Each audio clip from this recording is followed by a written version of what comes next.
जय मसीह के दोस्तों, मैं पास्टर सैयद देवान पुनः एक बार आज के इस वीडियो में आपका स्वागत करता हूं। आज के इस वीडियो में हम जानेंगे कि परमेश्वर कैसे हमें बढ़ाता है। हम जानते हैं कि मैं प्रभु में बढ़ना चाहता हूं। मैं परमेश्वर की उपस्थिति में वक्त को बिताना चाहता हूं। मैं परमेश्वर के साथ उसके कार्य में और मजबूती के साथ आगे बढ़ना चाहता हूं। तो आज के इस वीडियो में मैं आपको कुछ वचनों के द्वारा बताऊंगा कि परमेश्वर हमें कैसे बढ़ाता है। मेरे साथ एक वचन को निकालेंगे, इफिसियों की पत्री उसका 4था अध्याय उसके 11 से लेकर 13 आयत तक मैं पढ़ना चाहता हूं। आप ध्यान से सुने। वहां पर इस तरह से लिखा है, उसने कुछ को प्रेरित नियुक्त करके और कुछ को भविष्यवक्ता नियुक्त करके और कुछ को सुसमाचार सुनाने वाले नियुक्त करके और कुछ को रखवाले और उपदेशक नियुक्त करके दे दिया, जिससे पवित्र लोग सिद्ध हो जाए और सेवा का काम किया जाए और मसीह की देह उन्नति पाए, जब तक कि हम सब के सब विश्वास और परमेश्वर के पुत्र की पहचान में एक न हो जाए और एक सिद्ध मनुष्य न बन जाए और मसीह के पूरे दिल डोल तक न बढ़ जाए।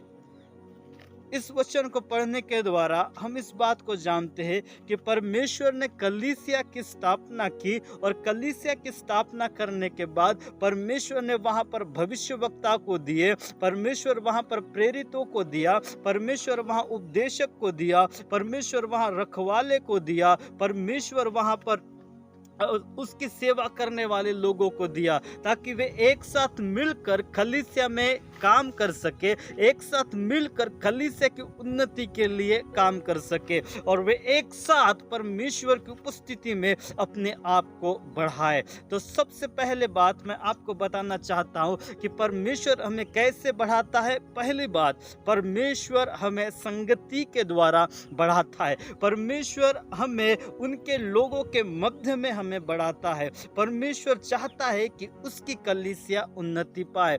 परमेश्वर चाहता है कि जिस कलीसिया को उसने निर्माण किया है और जो कलीसिया प्रभु यीशु मसीह के दुल्हन के रूप में तैयार हो रही है, तो परमेश्वर उस कलीसिया को संवारना चाहता है, उस कलीसिया की उन्नति करना चाहता है। तो आप और मैं, तभी हम परमेश्वर में उन्नति को प्राप्त कर सकते हैं, परमेश्वर की उपस्थिति में अपने आप को मजबूत कर सकते हैं। तब कर सकते हैं जब हम कलीसिया में, यानी कि परमेश्वर के जो लोग हैं उनकी संगति में हम रहेंगे, क्योंकि बिना संगति के परमेश्वर हमें मजबूत करना, बिना संगति के परमेश्वर हमें बढ़ाएगा, इसी सोच के साथ यदि हम जीवन को बिताए तो हमारा जीवन व्यर्थ हो जाएगा। क्योंकि संसार में ऐसे बहुत सारे लोग हैं जिनको आप देख रहे हो, आपके विश्वासी भाइयों में से ऐसे कई सारे लोग हैं जिनको आप देख सकते हो कि वे जो कलीसिया से, वे जो संगति से अलग है,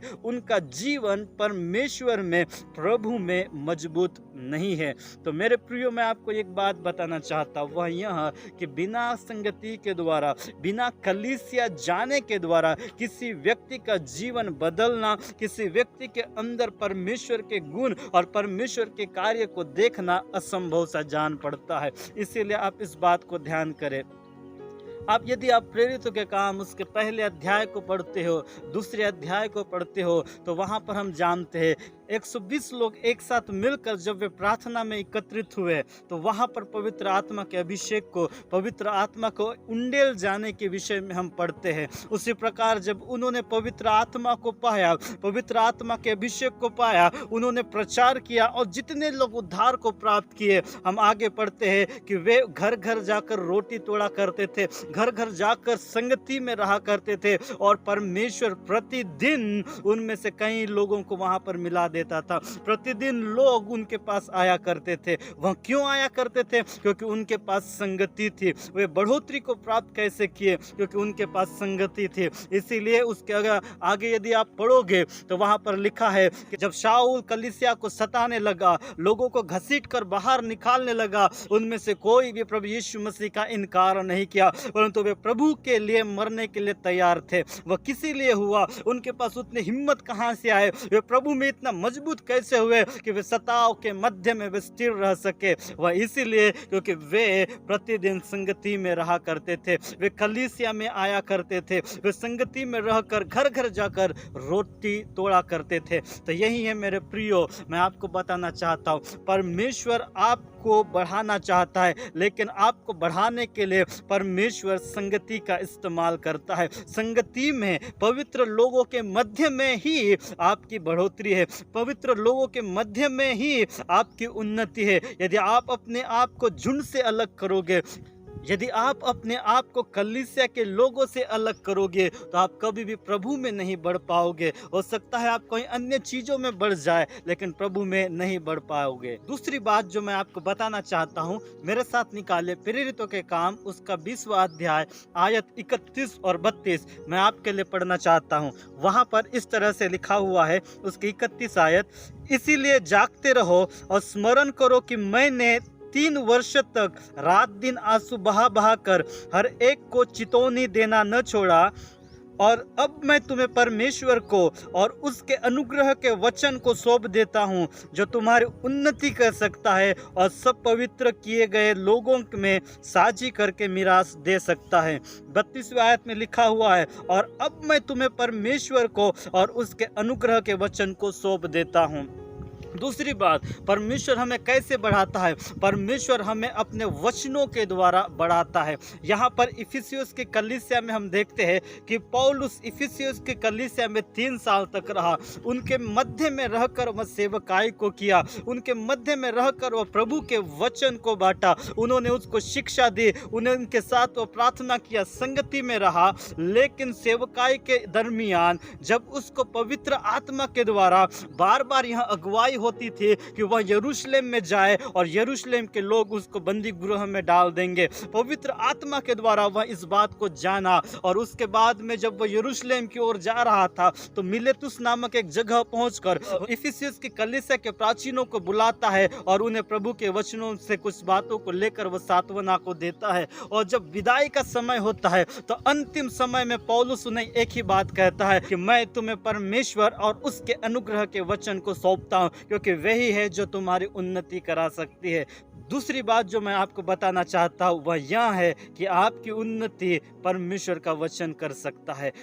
परमेश्वर आपको कैसे बढ़ाएगा? परमेश्वर अपने वचनों के द्वारा आपको बढ़ाएगा, क्योंकि हम जानते हैं परमेश्वर का वचन जीवित है, प्रबल है, वह 2धारी तलवार से भी वो चोखा है। परमेश्वर का वचन ही है जो हमें मार्गदर्शन करता है, परमेश्वर का वचन है जो हमें बताता है कि सही क्या है और गलत क्या है। परमेश्वर का वचन ही हमें परमेश्वर के बारे में ज्ञान देता है। परमेश्वर का वचन हमें बताता है कि हमें किस तरह से उठना है, बैठना है, चलना है, फिरना है, बातें करना है। यह सारी जानकारी हमें परमेश्वर के वचन से मिलती है। तो मेरे प्रियो, मैं आपको बताना चाहता हूँ, यदि यह वचन मेरे अंदर नहीं है, यदि मैं संगति में जाता हूँ और परमेश्वर के वचन को नहीं मानता, उसके वचन को नहीं सुनता, तो फिर परमेश्वर के लिए मेरी उन्नति करना मुश्किल हो जाएगा। परंतु यदि मैं परमेश्वर के वचनों को अपने आप को सौंप देता हूँ, तो परमेश्वर मुझे जरूर बचाएगा, उन्नति कराएगा। क्योंकि पौलुस जब इन वचनों को उनके सामने बांटा,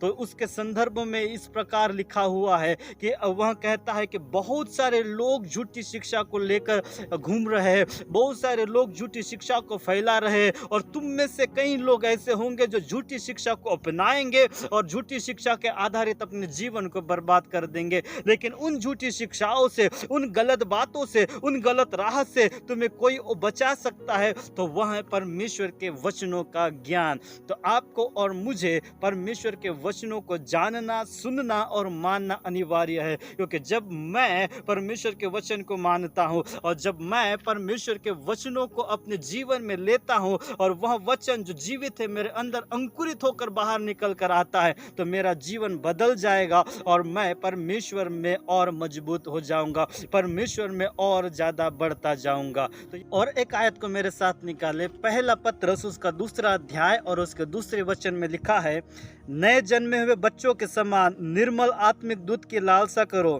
ताकि उसके द्वारा उद्धार पाने के लिए बढ़ते जाओ।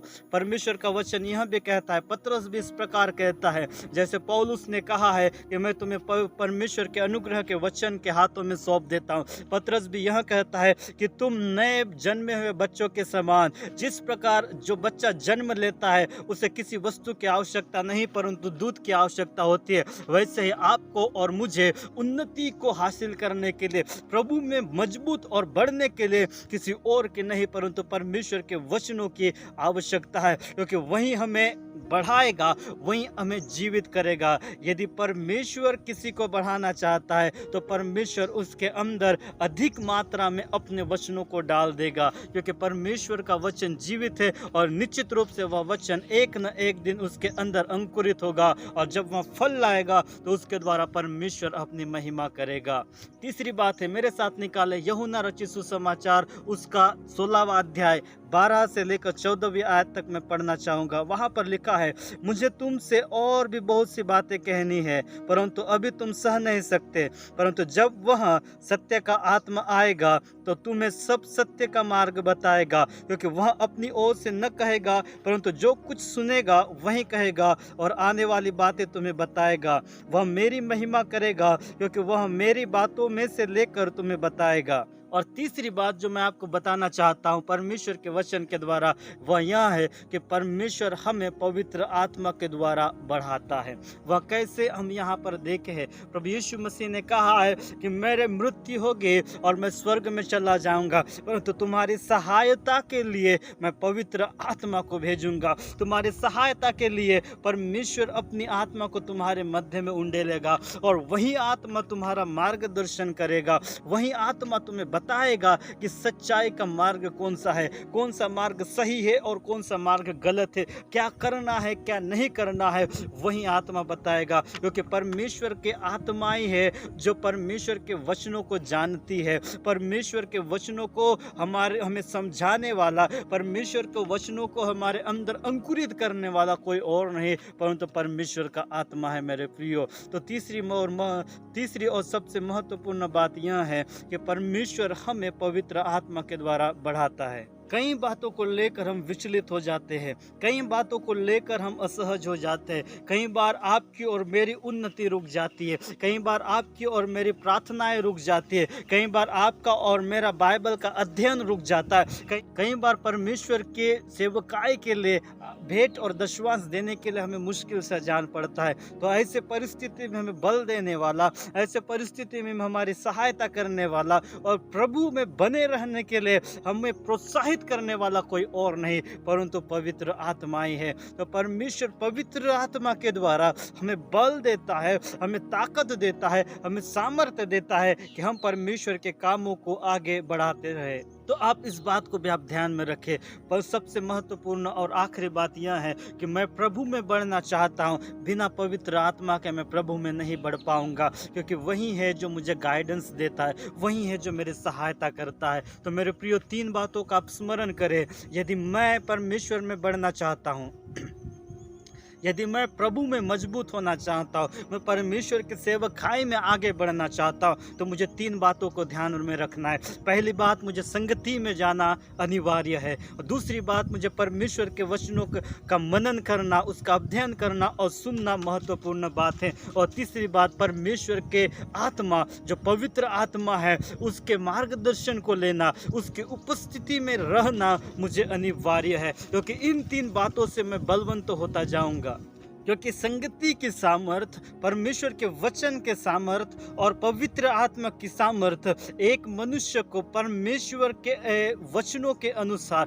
परमेश्वर के पूरे दिल डोल के अनुसार बनाने के लिए काफ़ी है। यदि यह 3 सामर्थ मेरे अंदर है, पहले संगति के सामर्थ, दूसरे वचन की सामर्थ, तीसरे पवित्र आत्मा की सामर्थ यदि मुझ में काम करती है तो मैं एक ऐसा व्यक्ति बन पाऊंगा जो परमेश्वर की महिमा को कहीं पर भी कर सकता हूं। एक ऐसा व्यक्ति बन पाऊंगा जो परमेश्वर की महिमा को अपने जीवन के द्वारा दूसरों